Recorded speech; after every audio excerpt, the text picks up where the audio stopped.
Today, we discover a story where a quiet life is shattered by an extraordinary secret.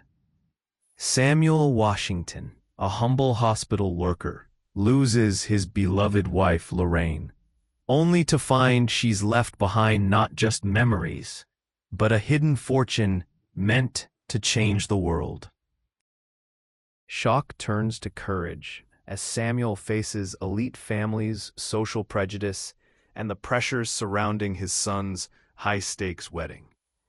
In a breathtaking moment, dignity triumphs over wealth, reshaping relationships and forging an unforgettable legacy. Lorraine's fortune becomes a force for good, sparking a foundation that lifts children and unites communities. Grief gives way to hope as ordinary routines transform into lifelong impact, and one small family's love ripples through an entire city. Subscribe and hit like. Our powerful stories add years to your life. Join our Story Lovers Club and let us know in the comments, where are you listening from? Imagine you're building your dream house, brick by brick, in a world that tells you you're only ever meant to be someone's foundation builder, never the one living in the penthouse suite. That was me, a young black woman with stars in her eyes and ambition deep in her bones, convinced that if I did everything right, love would repay me in kindness. I didn't know then that sometimes life tears you down, not to break you, but to rebuild you into something unbreakable. This is not just a story of hard lessons and heartbreak. It's a roadmap, a lifeline for every woman who's ever been called too dark, too big, too small, or simply not enough. It's a love letter to the one listening in the dark, wondering if her light will ever shine again, and a war cry for sisters everywhere who need to know that their worth is not measured by who chooses them, but by how fiercely they reclaim themselves. So buckle in, because this is how I became the architect of my own happy ending. My name is Angela, and this is not just my story. It's a story for every woman who tap subscribe, hit like, and share your country in the comments. I want to know how far this story travels, and I hope it finds every woman who needs it. Let's rewind. When I met Charles, I was 23, fresh out of college, clutching a fashion design degree like it was a magic ticket. Living in a shoebox Atlanta apartment, packed with dreams and more fabric scraps than furniture. Charles. He was 25, tall, dark, with the kind of smile that made you feel like the only one in a noisy room. He was working in sales and, truly, could have sold snow to a polar bear. The kind of man who made you believe every syrupy sweet word he said. We laughed over plates of fried chicken and collard greens on our first date at a tiny soul food spot, while he asked about my dreams like he actually intended to remember every answer. When I gushed about launching my own fashion line, bracing for the usual "fashion's too hard," he just grinned and said, "When you make it, I'll be able to say, I knew her before she was famous, not if, when." Looking back, that was the first hint. This man was smooth with words. A little too smooth, maybe. Still, for 2 years, we dated and played house in our heads, talking about the future like it was already signed and sealed. He fit in so well at family gatherings, charming my parents, remembering my friends' names, joking just enough to feel like kin.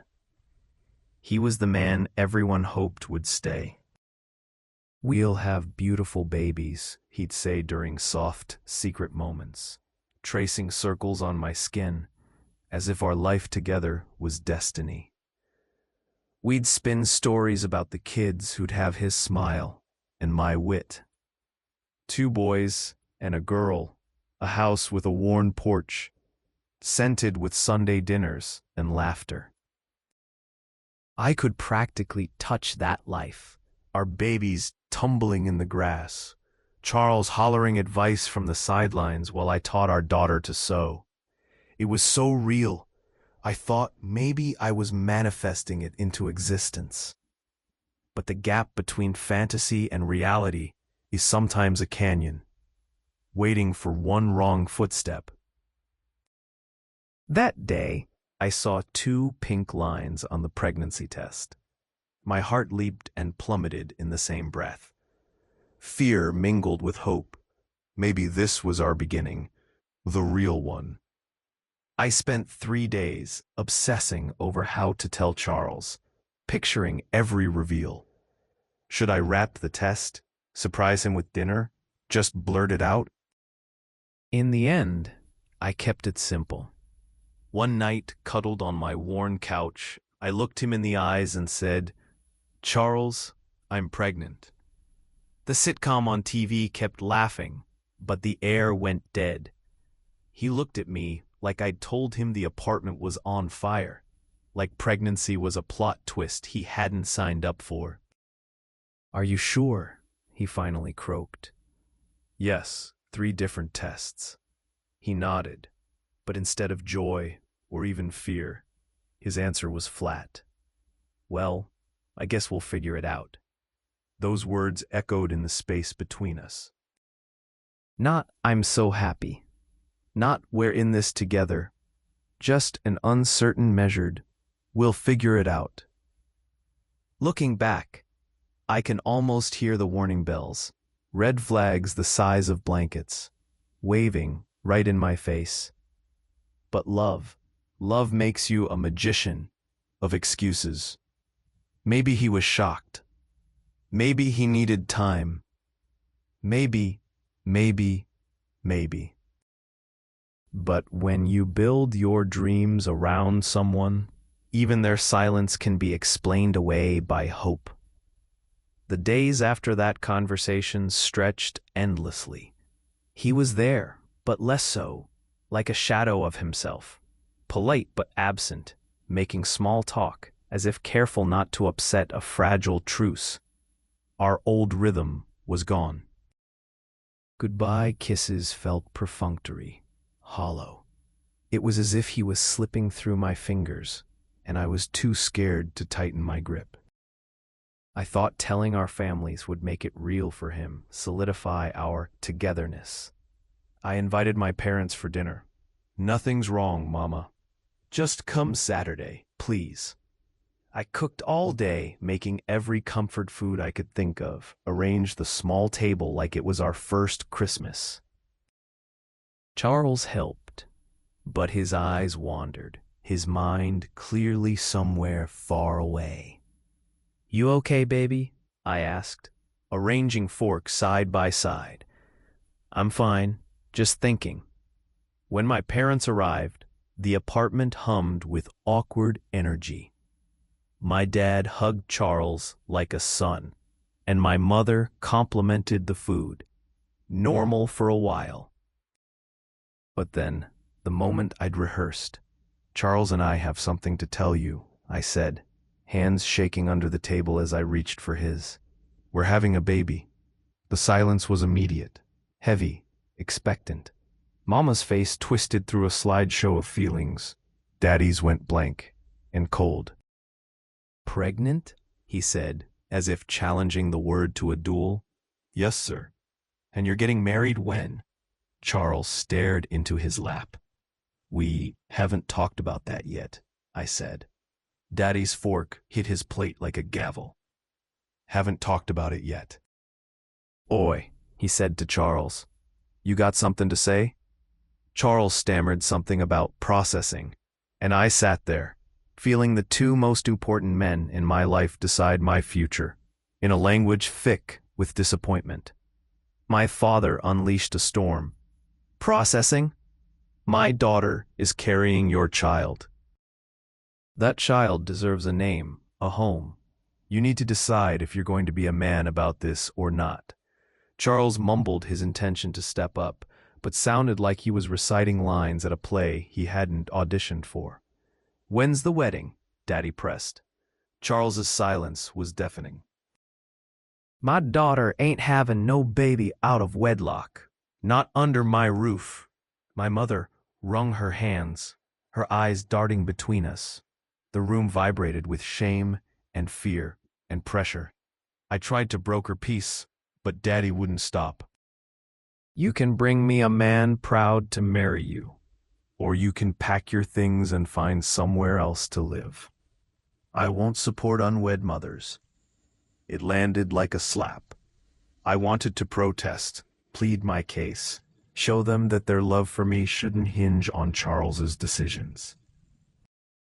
But Daddy's disappointment was like a locked door, and Mama just teared up, unable or unwilling to defend me. The night ended with my parents leaving, food untouched. My mother's whispered, "Pray about it," lingering in the entryway. Charles and I sat in silence until I finally asked, "What are we going to do?" His answer was as hollow as ever. "I don't know. We should have called it then." But fear of loneliness kept me grasping. I was terrified of being a single mother, of being a disappointment, of building a life in pieces when all I ever wanted was wholeness. Days slipped by in a haze. Charles called, came over, but didn't look at me properly. I started getting calls from my parents, now demanding answers instead of giving support. "Has he proposed yet?" Mama would ask, as if a ring could magically fix everything. "Not yet." "Well, what's he waiting for?" "The damage is done." Those words stuck like a burr. 3 days after the disastrous dinner, Daddy called with an ultimatum. "You have until Sunday to bring me a man ready to do right by you. If you can't do that, you need to find somewhere else to live." I tried to reason with him. "You'd throw me out? You want grown woman choices? You handle grown woman consequences." Sunday was 4 days away. 4 days to convince a man who wasn't sure he wanted me to pretend everything was fine. Charles stonewalled. "I just need to think." But deep down, I knew love shouldn't take this much convincing. Shouldn't feel like begging for leftovers. Sunday came. No proposal, no promises. My parents packed my things and set them by the door. My mother wept. My father didn't waver. I stood in the street, suitcases at my feet, stomach turning, literally carrying the weight of hope and disappointment. When I called Charles, he hesitated. "I guess you can crash here until you find a place," he said. As if I were a stray, he felt obligated to take in. "Not we'll find a home, just a place for you." I moved into his bachelor apartment. 2 drawers, half a closet, no promises. Living with Charles should have been a new chapter, but every day felt more like a footnote, an afterthought in the story I think we were writing together. His small apartment, once the stage for his laughter and late-night music, became a holding cell where dreams went to dim. I tried to make it a home, set flowers on the counter, a towel just for him, sticky notes with sweet promises meant to keep the last of our affection alive. But comfort is hard to find when you're made to feel like a guest, not a partner. My things stayed packed in bags for weeks. His shoes by the door were the only sign of permanence. Mine looked as temporary as the arrangement felt. Charles returned home late, the rhythm of his keys in the lock no longer a signal for joy, but a summons for another tense silence. We tiptoed around each other, speaking only of errands or bills, but never the giant, silent question in the room. What are we now? Some nights, I'd hear him on the phone in the next room, voice low, laughter in a register I barely recognized.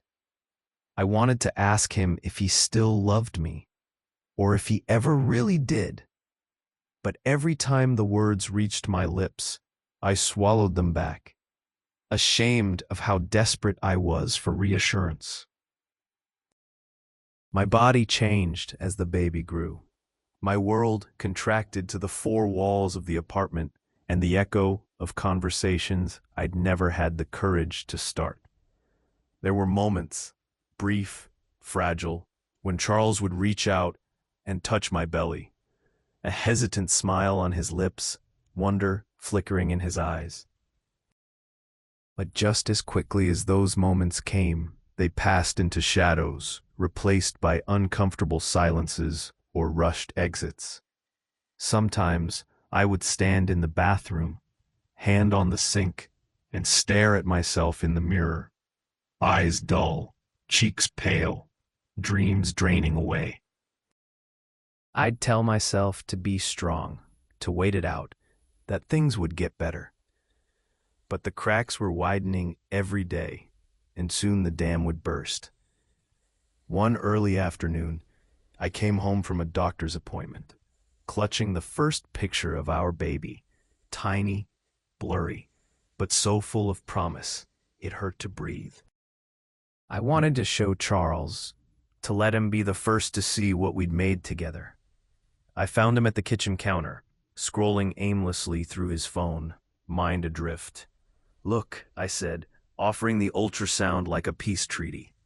He glanced up, took the photo, stared for barely a second, and set it aside. "That's nice," he muttered, almost as if talking to himself. My heart broke in that instant, not with a crash, but with the sharp, sickening sound of a final thread snapping. We argued, again. I begged for honesty, demanded to know what he truly wanted. Did he see a future with me and our child? Or was he counting the days until obligation could become freedom? He didn't answer directly, couldn't even look me in the eye. I realized the truth as it poured out of me. Tears, anger, all the words I'd held inside since the day he first sat silent on the couch. "This isn't love," I said, voice trembling. "You don't have to pretend anymore." For a heartbeat, I thought he'd fight for us, but instead he turned away, shoulders tense. "I'm sorry," he whispered, so quietly I almost missed it. No excuses, no arguments, just defeat. The fight was over, and we had both lost. That night, I lay on his side of the bed, faced with the vast coldness where comfort once lived, and decided for the first time that maybe it was time to stop apologizing for wanting more. Leaving wasn't easy. It never is, especially with a child growing inside you. Each step away from the life you thought you wanted feels like a betrayal of hope.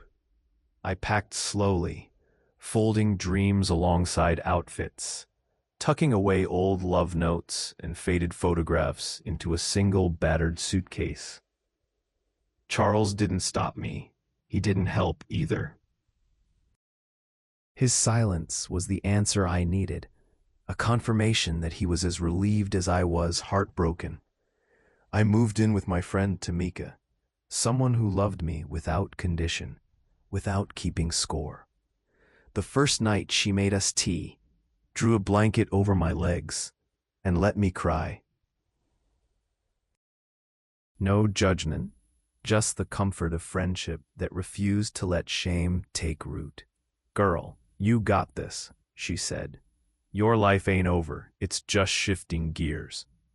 The relief was immediate, a weight off my chest, air returning to my lungs after months of tension. For the first time in months, I slept through the night, peace settling in where anxiety used to coil. Tamika helped me breathe again, helped me realize that my story wasn't ending, it was beginning anew on my terms. I started therapy, sat in rooms full of laughter and confession, learning to understand that my value was not tied to a man's willingness to stay. My baby grew inside me, healthy and strong, a constant reminder that love could survive even the roughest soil. I began to love myself again, piece by fragile piece. The months that followed were a mosaic of struggle and surprising joy. I found a job as an assistant at a local boutique, stitching other people's dreams while quietly mending my own. Every paycheck felt like a line in the sand, proof that I could stand on my own. My belly grew round, a badge of honor, a promise to a future I was determined to make beautiful. My parents called, at first in anger, then in softening concern. Mama apologized for pushing so hard, for forgetting to listen instead of just lecturing. Daddy took longer to come around, pride slow to yield to forgiveness. But after my baby shower, he hugged me tight, holding back tears. "You're stronger than I ever was, Angie," he whispered. I forgave them. They were learning too. As my due date neared, Charles reached out tentatively, asking if he could be part of the baby's life. The hurt hadn't fully faded, but I agreed. My child deserved a father, even if my heart knew we were better apart. Boundaries were set, new relationships negotiated, all for the sake of something bigger than both our wounds. With Tamika's help and the support of a growing tribe of friends who understood the currency of grace, I rebuilt my confidence. I learned to cherish my own company, find beauty in being enough for myself and my child. The future I thought I lost had been waiting for me to claim it all along. When my daughter, my beautiful, wild-eyed miracle, was born, the world changed again. I held her, sobbing, both of us wailing with the shock and beauty of new life. All the pain, the loneliness, the nights spent second-guessing, evaporated in a single moment of perfect, impossible love. I named her Hope. Hope had her father's lashes and my smile, but she was all her own, a force of nature, a daily lesson in resilience and forgiveness.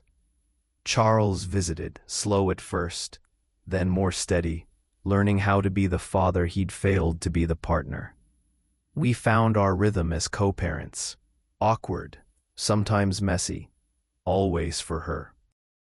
Hope taught me to trust myself, the future, the possibility of joy where I least expected it. I started taking night classes, determined to relaunch my fashion dreams, fueled by the knowledge that I'd already survived the hardest chapters. Tamika became godmother. My parents doted, and even Charles, in his imperfect way, showed up for our little girl. Sometimes at night, I'd look out my window, Hope snuffling quietly in her sleep, and realize that the foundation I was forced to build on my own was stronger, safer, and more honest than any castle made of lies. Lessons bloom. I wasn't broken. I was reborn. And that, more than anything, was my happy ending.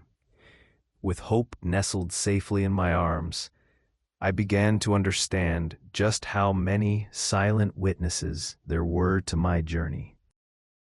Friends from college, old classmates, even distant cousins started reaching out. Women who had seen the Facebook updates, the changing relationship status, the baby pictures.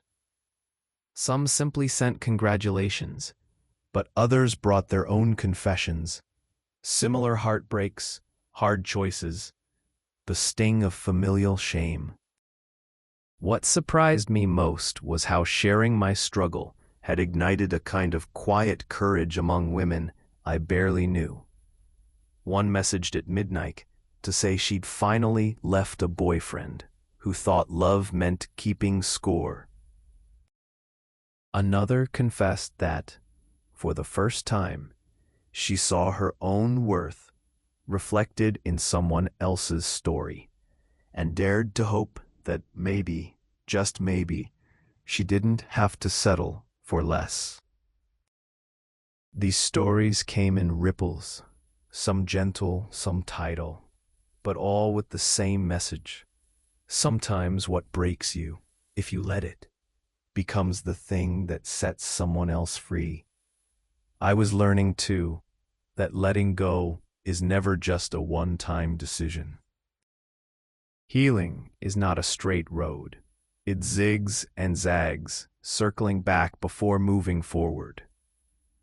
There were days I caught myself thinking about Charles, not with bitterness, but with empathy, for the weight of his own fears, his upbringing, the expectations that shackled him too. We were, each in our own way, products of stories passed down, women told to shrink, men told to shoulder alone. So, I forgave him, not for his sake, but for mine. Forgiveness isn't a free pass. It's a quiet revolution inside, a personal declaration that the pain will not write the ending. My pain found purpose in that forgiveness, and the courage I learned to carry became the legacy I wanted for Hope above all. Even with Hope's arrival and newfound peace, life was far from easy. There were sleepless nights, bottles to clean, and bills that seemed to multiply just to keep things interesting. But in the quiet, in those tiny pockets of time when it was just me and my thoughts, I began the real work, learning to love myself, not for what I survived, but for who I had always been, beneath the scars and bravado. Therapy became my sanctuary. Lessons bloom. Lessons bloom. Week by week, I unraveled old narratives, the ones that said I had to earn my spot, to prove myself good enough for love that stayed. My therapist, Mrs. Caldwell, an older black woman with fierce eyes and a gentle voice, taught me how to sift through the debris. You are not the sum of what men can or cannot give you, she'd say. You are the sum of every time you chose to keep going anyway. I wrote letters, some to Charles, never sent, and some to my younger self, apologizing for the years I'd spent believing myself unworthy. I made peace with the little girl who wanted to be seen, who dreamed up weddings and happy endings, and promised her something better, a life not defined by someone else's acceptance, but by her own. Slowly, I started putting myself first in small ways, reclaiming my time for creative projects, signing up for business classes online, letting Tamika babysit while I painted or went to the movies alone. These weren't grand gestures, but defiant acts of self-preservation, enough to remind myself that joy was possible, even and especially after heartbreak. Time, I learned, is both a healer and a test. Each month, hope grew and changed, becoming a living reminder of possibility. Her first steps across Tamika's cluttered living room brought a joy so powerful, I sobbed. Laughter and tears tangled together. Milestones multiplied.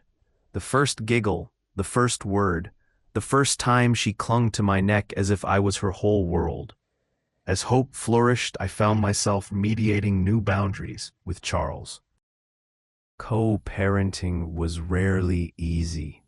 Sometimes resentment surfaced, sharp and unwelcome.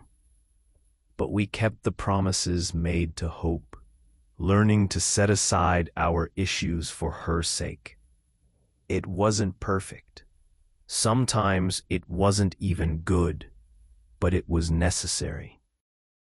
My parents, too, evolved in their roles. Mama emerged as Hope's fiercest advocate, doting on her with all the love she'd once withheld from me in moments of disappointment. Daddy transformed from stern judge to doting grandfather, teaching Hope to tie shoelaces and telling her stories from his childhood in Alabama. Their home became our haven, a place where forgiveness softened old wounds and new memories could take root. I watched the same people who once judged me for not fitting the mold become the architects of a new family dynamic, one built on acceptance and second chances. We created traditions: Sunday dinners, story nights, day trips to the park. Each small ritual was a brick in the bridge between my painful past and a hopeful future for us all. With Hope steady on her feet, I turned my focus back to the dreams left on hold. My degree in fashion design, once a sad reminder of deferred ambitions, became my ticket to independence. I spent nights at my sewing machine, fabric pooling in my lap, as I created clothes for women who wanted to be seen, really seen, in colors and shapes that reflected their joy and strength. I launched my online boutique in the quiet hours while Hope slept, using every inch of Tamika's small dining table as my workspace. Orders trickled in, then grew. As word spread among a community hungry for authenticity. My designs were bold, floral prints, vibrant colors, unapologetic lines. Each piece was my love letter to women who had weathered storms, a way of saying, you are worthy of beauty, no matter where you've been. Balancing motherhood and entrepreneurship was a juggling act. There were days when exhaustion threatened to drag me under, and nights when the only thing keeping me going was a stubborn, unkillable hope. But every sale, every happy customer, every message from a woman who felt powerful in my clothes filled the cracks in my self-esteem. I was no longer building castles for someone else to inherit. I was constructing my own, one stitch at a time. Hope watched me work, her tiny hands trailing over fabric scraps, her laughter ringing out even on the hardest days. She was learning too, not just how to persevere, but how to believe in her own magic, her own right to take up space in a world that sometimes felt too small. Success, even humble, drew women into my circle the way light draws the morning. My boutique became more than a business. It was a gathering place, real and virtual, for women with similar stories. I hosted sister circles every month, both online and in person, at Tamika's now crowded apartment. Women brought their laughter, their pain, their dreams. Some came for style advice, others for the safety of shared experience. We became a tribe, a living, breathing testament to the fact that broken hearts could become stronger in good company. We shared job leads, childcare tips, recipes, memories of lost loves. and visions of futures not yet written. I watched friendships blossom between single mothers, widows, even women bravely working to repair marriages they'd once believed hopeless. Through every conversation, every embrace, I felt the truth solidify in me. None of us had to do this alone. My social media filled with messages, some from women continents away, thanking me for sharing, for proving that vulnerability can be power. The story that began with a loss was now a beacon for others, a torch passed hand to hand, lighting up dark places. My identity, once tied so tightly to loss and regret, grew into something luminous. I found deep pride in being Hope's mother, Tamika's friend, my parents' daughter, but also in being Angela, a woman finally fiercely in the business of loving herself. Every day, as I woke to sunlight pouring through the curtains and Hope's small voice calling for her morning hug, I realized more and more how my life had transformed from within. What had begun as a story of loss and exile, a tale written in the margins of someone else's decisions, had become my own symphony, louder, bolder, and entirely mine. The experience of starting over did not erase the scars, but it did teach me resilience, that softly stubborn bone that bends but does not break. Through the rhythm of our new days, I marveled at my own strength.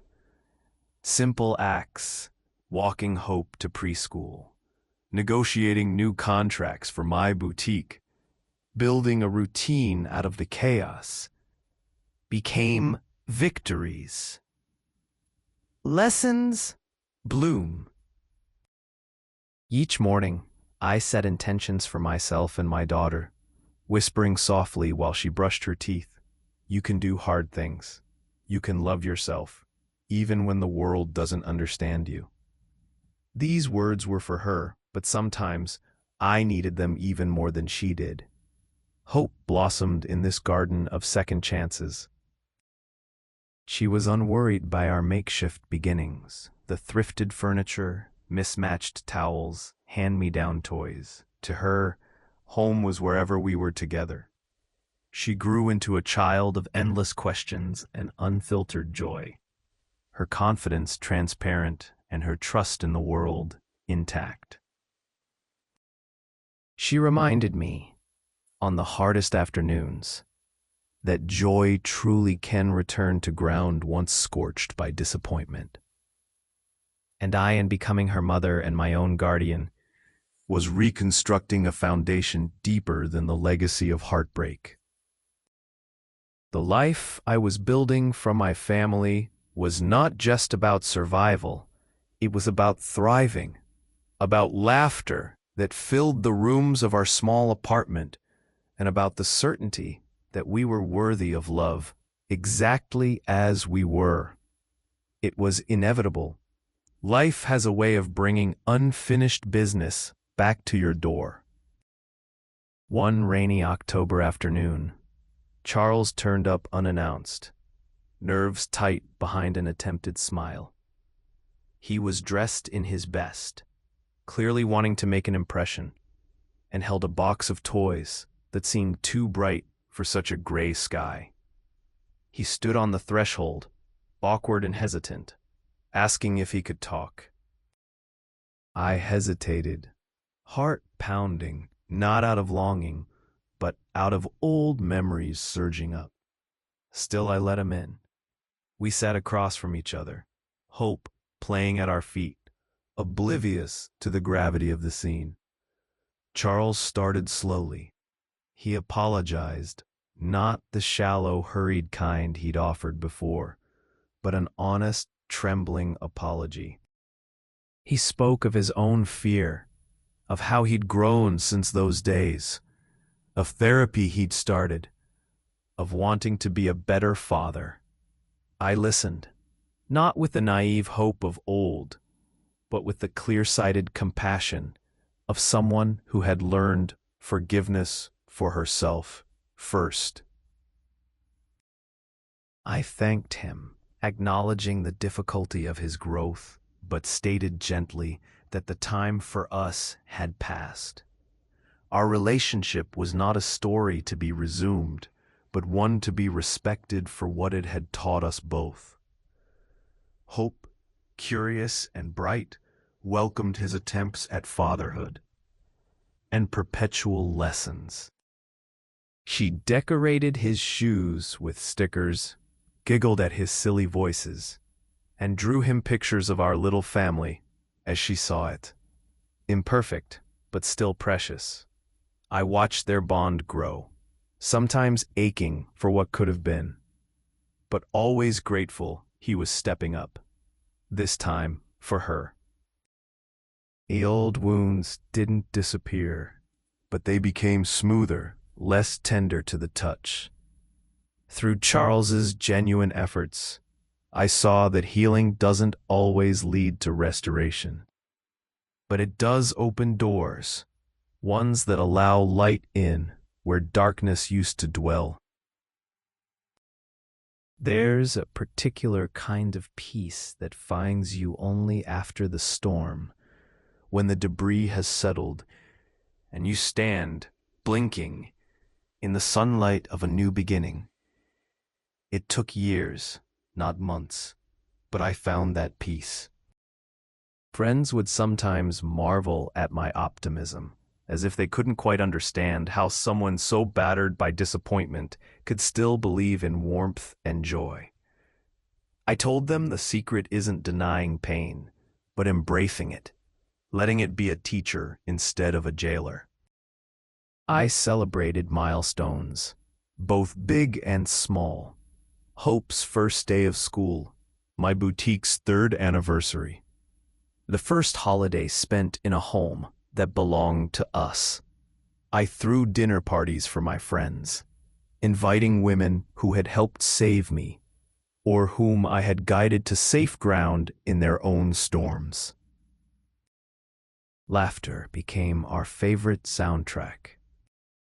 One evening, Tamika toasted me at our kitchen table, her glass raised high, to Angela, who taught us how to build castles from rubble, and to every sister who finds strength in her scars. The room erupted in applause, and for the first time, I felt not just healed, but truly celebrated, not for surviving, but for thriving. Bit by bit, I set down the burdens of shame and regret. I let myself feel proud, allowed joy to fill the rooms that sorrow had once haunted. My heart, once so focused on finding validation in someone else's eyes, began to trust its own reflection, to believe in a future of its own design. Lessons bloom. If you're listening now, dear sister, and you see yourself in my story, I want you to know this. You are not alone. There will always be voices, sometimes in your own family, sometimes from the person you love, telling you that your worth is conditional, based on what you can endure or what you can forgive. But your worth is not up for negotiation. No matter how lost you feel, no matter who walks away or fails to rise to the moment, your story is still yours to write. You are beautiful in every chapter, even when the plot twists bring tears. Your vulnerability can become the bedrock of someone else's survival, just as mine did when I finally shared my real, messy truth. It's okay to want love, to build dreams with someone, to hope for forever.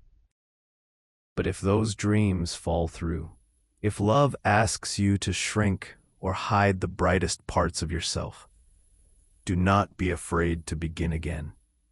The best story you will ever tell is the one where you are the hero of your own journey, not the side character in someone else's. Let your heart break, if it must. And use the pieces to pave the path forward.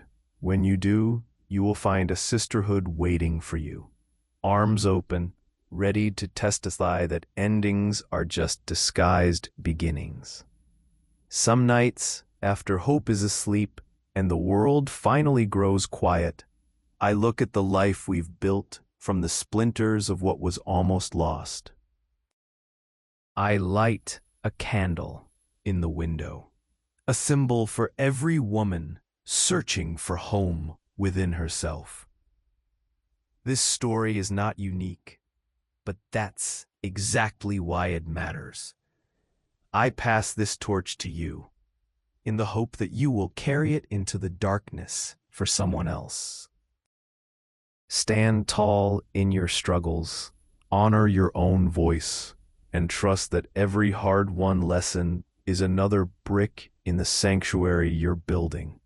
You are a creator of your worth, your legacy, your own brand of joy. Let the world watch you rise. Let them see the magic in your scars, the grace in your persistence, the beauty in the way you choose yourself, again and again. This is my story, but it could be anyone's.